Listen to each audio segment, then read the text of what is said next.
Good morning. Okay, so this is the green packet. I know it doesn't look green on the screen, but I promise you it is. And you can see up here it says practice. So I just wanted to give you some pointers. Thank you to a student yesterday who came to see me during SLT a couple times to point out that this may not be as straightforward as I had hoped. So you know who you are, and thank you for your help. Otherwise, let's go ahead and get started on some of these questions. We're not going to go through everything, but I just want to make sure you don't get stuck getting going. So example 1 says Tina paid $20 per day, is paid $20 per day plus $5 for each car she washes. So the $20 per day is going to be our one-time fee. And then this $5 per car she washes is going to be our repeating. Right? So that means our equation is going to be y equals 5x because she gets paid $5 per car she washes plus 20. So then when you look here at your slope, you get 5 or 5 over 1, and then your y-intercept is going to be 0, 20. And some of you might be thinking, how am I going to fit 20 on this graph, right? So what I'm going to suggest you do is for your x-axis, still go by ones, but maybe for your y-axis values, right? So this is how much she's paid total. Go by fives because 5 can go into 20 and you can skip count by fives. So 5, 10, 15, 20, 25, 30, 35, 40, 45, and so on. Okay, so by doing that, then you can obviously fit everything on here. So I'm going to leave that at that. Let's look at example 2 really quick. We have a movie theater club, and we've got membership that's $30 and unlimited movie tickets for $5 each. Okay, so again, this is going to be my one-time fee, the 30. And this is going to be my repeating. So again, we've got an equation, y equals 5x, and this time it's plus 30, right? Because it's 5 times for each movie, $5 for every ticket, and $30 one-time fee. So again, I have my slope is 5 over 1. My y-intercept is 0, 30.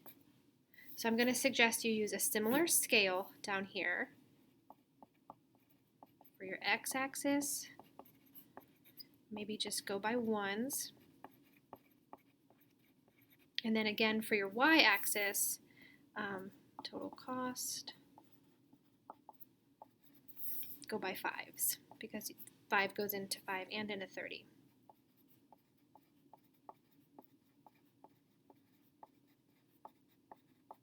Okay, and that will also work for the other movie theater because those are also multiples of 5. Okay, and then for example 3, this one was a little bit different. We've got t-shirts being sold, $20 each, shipping is $8.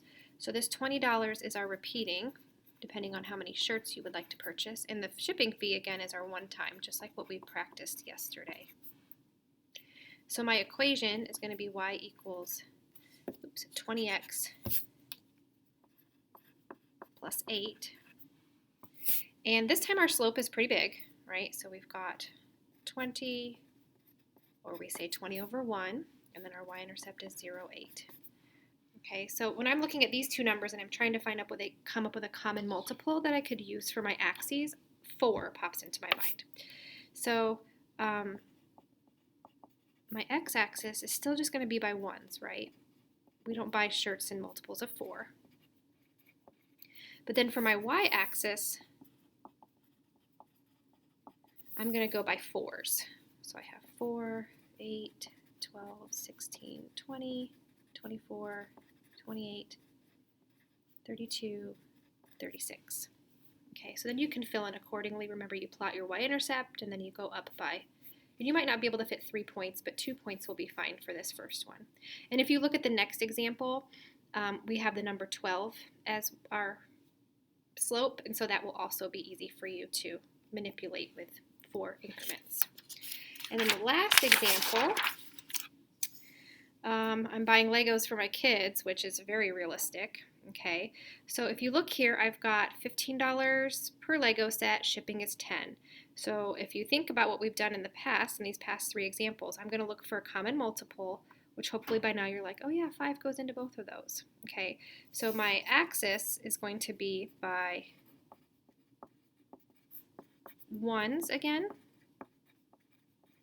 for the Lego sets. I'm not buying Lego sets in multiples of 5s. And then I'm going to do my y-axis, my total cost, in increments of 5s.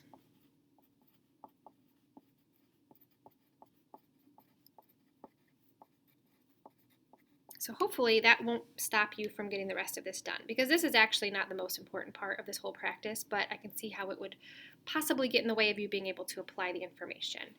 So take your time, get those done, answer all the questions, and I will see you guys Monday for my West kids and Tuesday for my Miller kids. Okay, email me if you have any questions. Thanks, guys.